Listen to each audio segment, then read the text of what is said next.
Hello students. पिछले व्याख्यान में हमने देखा कि राष्ट्रीय आय क्या है और राष्ट्रीय आय के कंपोनेंट्स कौन कौन से थे, राष्ट्रीय आय की कंसेप्ट क्या थी। इस लेक्चर में हम लोग बात करेंगे कि राष्ट्रीय आय को किस प्रकार से मेजर करते हैं। तो राष्ट्रीय आय को तीन तरह से हम लोग मेजर कर सकते हैं, या यूँ कहें कि राष्ट्रीय आय को मापने की तीन मेथड हो सकती हैं। पहली मेथड प्रोडक्शन मेथड,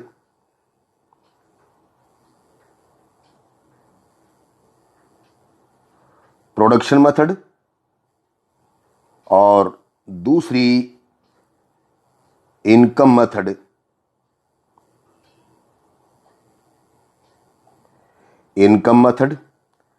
और तीसरी एक्सपेंडिचर मेथड।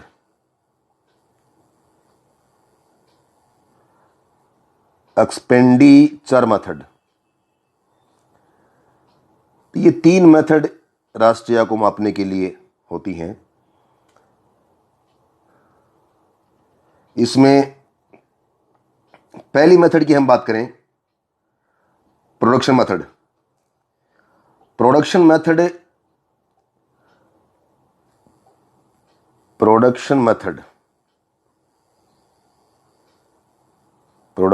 मेथड। तो देखिए, इस मेथड द्वारा राष्ट्रीय आय की गणना करते समय एक वर्ष के भीतर विभिन्न जो सेक्टर हैं, जैसे प्राइमरी सेक्टर, सेकेंडरी सेक्टर और टर्शियरी सेक्टर में उत्पादित समस्त वस्तुओं के बाजार मूल्य की गणना की जाती है। और यहाँ प्राइमरी सेक्टर में जैसे कि कृषि, वानिकी, मछली पालन, खनन आदि को हम लोग शामिल करते हैं, और उसी प्रकार से सेकेंडरी सेक्टर में मैन्युफैक्चर, बिजली, गैस, जलापूर्ति इनको शामिल करते हैं। और उसी प्रकार से टर्शरी सेक्टर के अंतर्गत परिवहन, संचार सेवा, इन सब को लेते हैं। तो ये production sector. Income method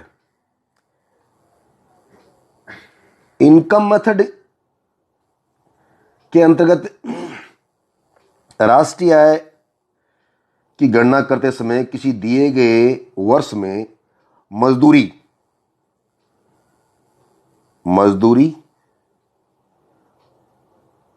salary, लगान, किराया, ब्याज, लाभ और डिविडेंड यानी कि लाभांश,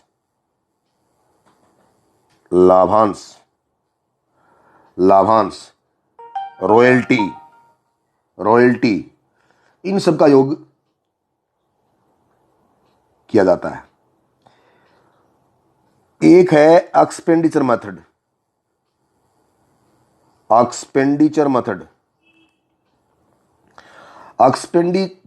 के अंतर्गत राष्ट्रीय आय की गणना करते समय उपभोग पर व्यय यानी कि कंजप्शन पर व्यय, निवेश पर व्यय अर्थात इन्वेस्टमेंट पर व्यय, प्लस गवर्नमेंट एक्सपेंडिचर तथा विदेशी व्यापार पर किए जाने वाले योग को, और इसको हम लोग इस प्रकार से कहेंगे X माइनस M। इसको बोलेंगे विशुद्ध निर्यात। यानी कि ये है इस प्रकार से हम योग करते हैं, C + I + G + X minus M। इस प्रकार से लिखेंगे। कंजप्शन पर किया गया वे, इन्वेस्टमेंट पर किया गया वे, और गवर्नमेंट एक्सपेंडिचर, और प्लस करते हैं इसमें X माइनस M का मतलब X का मतलब एक्सपोर्ट और M का मतलब इंपोर्ट।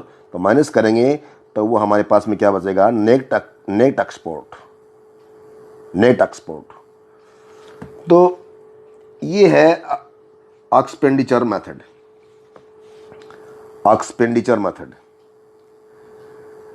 तो अपने इंडिया में आय और उत्पादन विधि के द्वारा हम लोग राष्ट्रीय आय की गणना करते हैं। ये चीज़ बड़ी महत्वपूर्ण है। कई बार क्वेश्चन पूछते हैं कि हमारे इंडिया में कौन सी मेथड काम मिल जाती है, तो आय या उत्पादन मेथड जो है वो हम लोग काम में लेते हैं, आय और उत्पादन मेथड। तो तीन तरह से हम लोग इसको माप सकते हैं राष्ट्रीय आय को।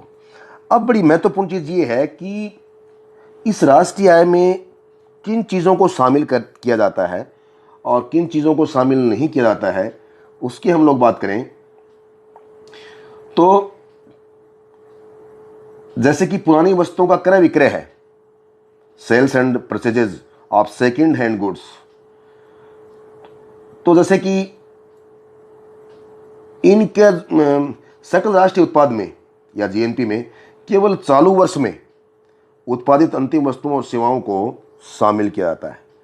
यानी कि जो करंट ईयर जिसकी हम बात कर रहे हैं उसके अंतर्गत उस वस्तु को प्रोड्यूस किया गया हो या उस पर्टिकुलर ईयर से संबंधित जो सेवाएं हैं उसका जो मूल्य है उसको राष्ट्रीय आय में हम लोग शामिल करते हैं और इसलिए कहना मेरा यह है कि राष्ट्रीय उत्पाद में पुरानी वस्तुओं का जो क्रय विक्रय है, जो ओल्ड गुड्स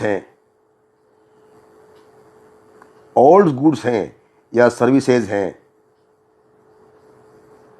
उनकी जो कॉस्ट है उसको शामिल नहीं करते हैं, क्योंकि अपनी जो डेफिनेशन है वो रही है कि चालू वित्त वर्ष में लेन देन किया गया हो। दूसरा शेयर है, बॉन्ड है, ऋण पत्र है। इन चीज़ों को भी शामिल नहीं किया जाता है। शेयर, बॉन्ड, ऋण पत्र, चूंकि ये वित्तीय पूंजी के अंग हैं और इनके फलस्वरूप अंतिम वस्तुओं अथवा सेवाओं के उत्पादन में प्रत्यक्ष रूप से कोई चेंज नहीं होता, डायरेक्ट कोई चेंज नहीं होता, इसलिए इनको शामिल नहीं करते हैं। दूसरा, इलीगल एक्टिविटीज कोई इलीगल एक्टिविटीज हो, इलीगल एक्टिविटीज इसको बोलेंगे गैर कानूनी क्रियाएं, जैसे कि जुआ है, शराब का उत्पादन है, उसकी बिक्री करना है गलत तरीके से, नशीले पदार्थों का उत्पादन है, स्मगलिंग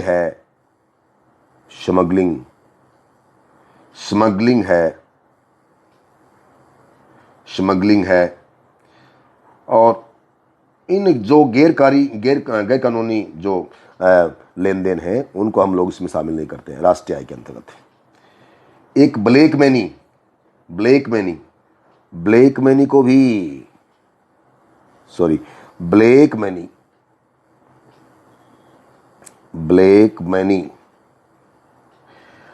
मनी अर्थात काला धन को राष्ट्रीय आय में शामिल नहीं करते हैं। क्यों नहीं करते हैं? क्योंकि ये अनअकाउंटेड है, इसका कोई लेखा नहीं होता, अनअकाउंटेड इनकम है ये। इसको क्या बोलेंगे अपन? ये अनअकाउंटेड है, अनअकाउंटेड इनकम होती है ये, इसलिए इसको अपन शामिल नहीं करते हैं राष्ट्रीय आय के अंतर्गत। दूसरी चीज, indirect taxes like sale tax है, एक्साइज ड्यूटीज है, अप्रत्यक्ष कर बोलते हैं इनको। अप्रत्यक्ष कर केवल किसी वस्तु की बाजार की कीमत जो है उसको बढ़ा सकते हैं और इस प्रकार से इनको राष्ट्रीय आय में शामिल नहीं करते हैं। दूसरा, स्कॉलरशिप है, कुछ ये स्कॉलरशिप है, वृद्धावस्था पेंशन है, बेरोजगारी भत्ता है, ये सब ट्रांसफर पेमेंट होते हैं। ये सब इनको बोलते हैं ट्रांसफर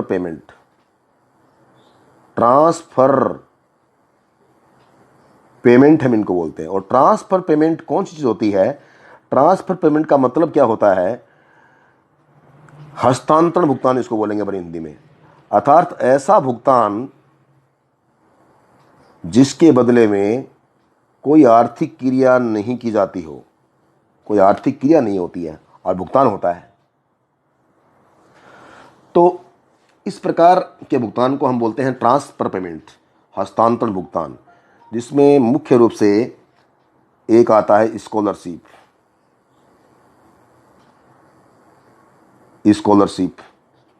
स्कॉलरशिप तो इसे हम राष्ट्रीय में शामिल नहीं करते हैं,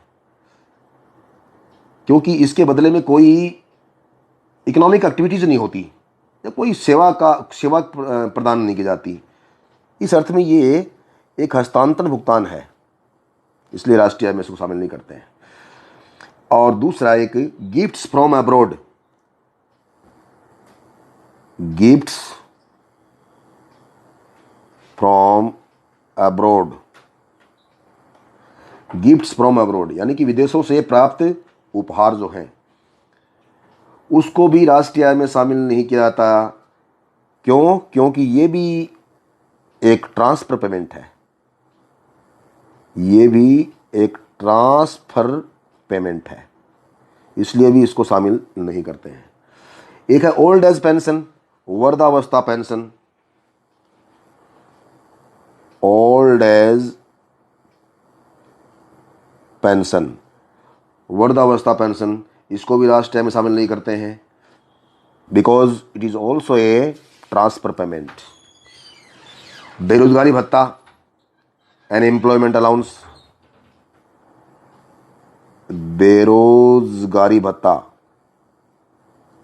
इसको भी शामिल नहीं करते हैं राष्ट्रीय आय में, क्योंकि यह भी एक ट्रांसफर पेमेंट है, इसके बदले में भी कोई आर्थिक क्रिया नहीं होती, इसको भी शामिल नहीं करते हैं।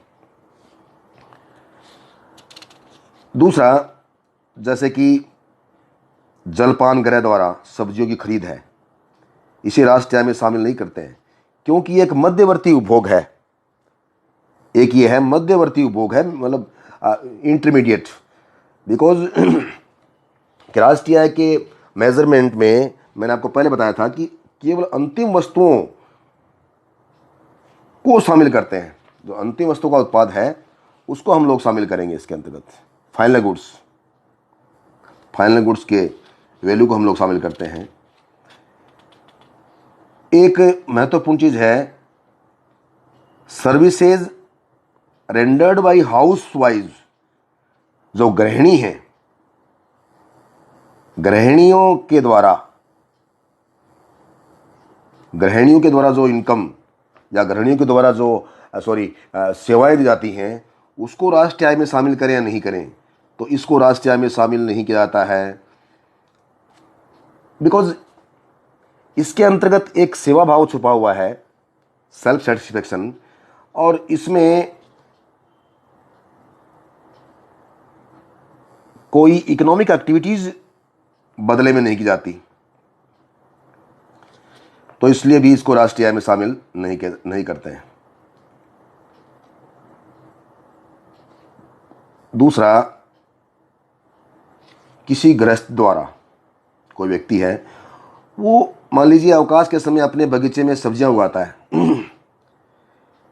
तो इसको भी राष्ट्रीय आय में शामिल नहीं करेंगे, इसको भी राष्ट्रीय आय में शामिल नहीं करेंगे, क्योंकि वो चीज़ बाजार में नहीं आ पाई है, उसका विनिमय नहीं हो पाया है, तो वो चीज़ बाजार में आनी जरूरी है, इसको भी राष्ट्रीय आय में शामिल नहीं करते हैं।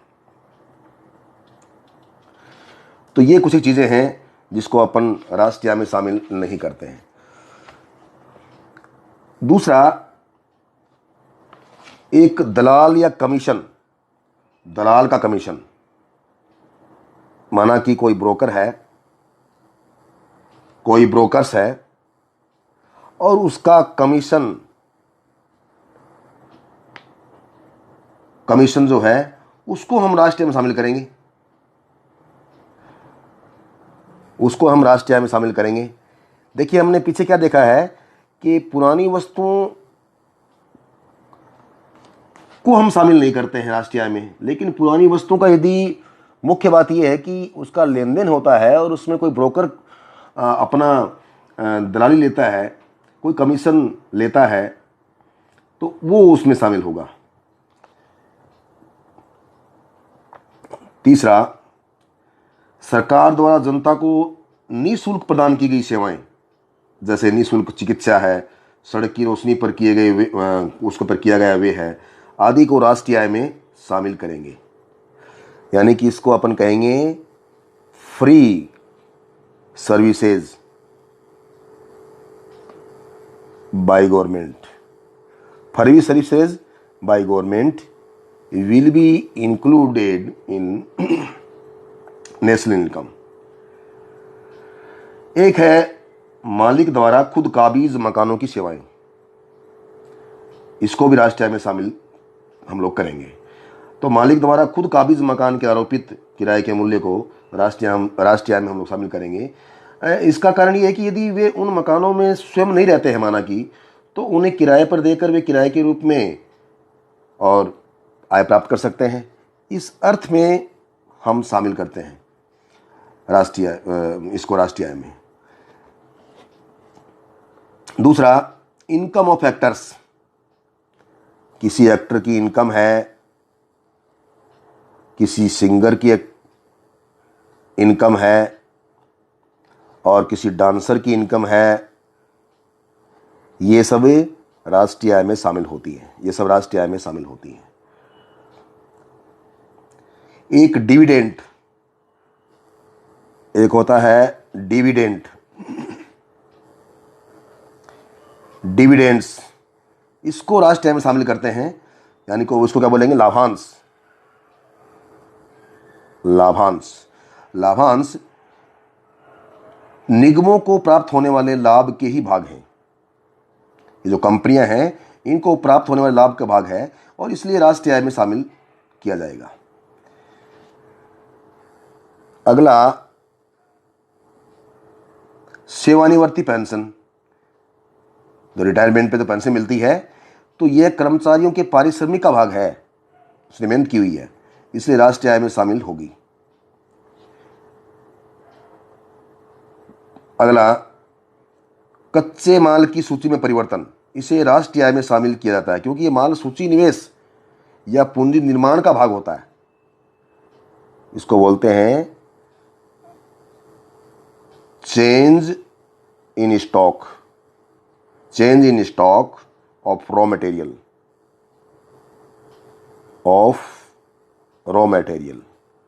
ये भी राष्ट्रीय आय का भाग होता है, राष्ट्रीय में शामिल करते हैं इसको।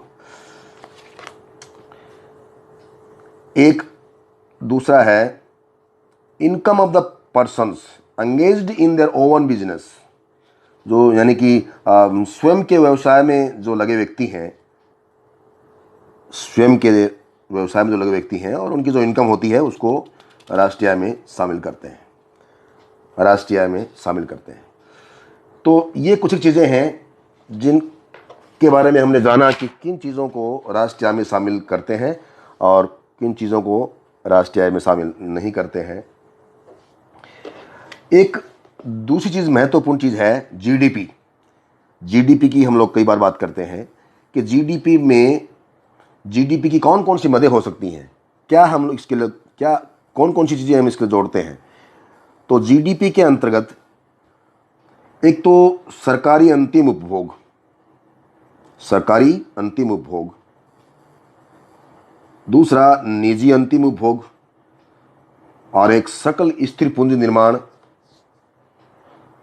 दूसरी, मूल्यवान वस्तुओं की जो राशियां हैं वो हम इसमें शामिल करते हैं, और वस्तुओं और सेवाओं का जो निर्यात की राशि है, जो एक्सपोर्ट है, उसको हम शामिल करते हैं, और वस्तुओं सेवाओं के जो आयात की राशि है उसको भी हम लोग शामिल करते हैं। इंपोर्ट और एक्सपोर्ट दोनों की जो राशि है वो इसमें शामिल होती है, तो इस प्रकार से हमने जाना कि कौन कौन सी चीज़ें हैं मुख्य रूप से जिसको राष्ट्रीय आय में हम लोग शामिल करते हैं।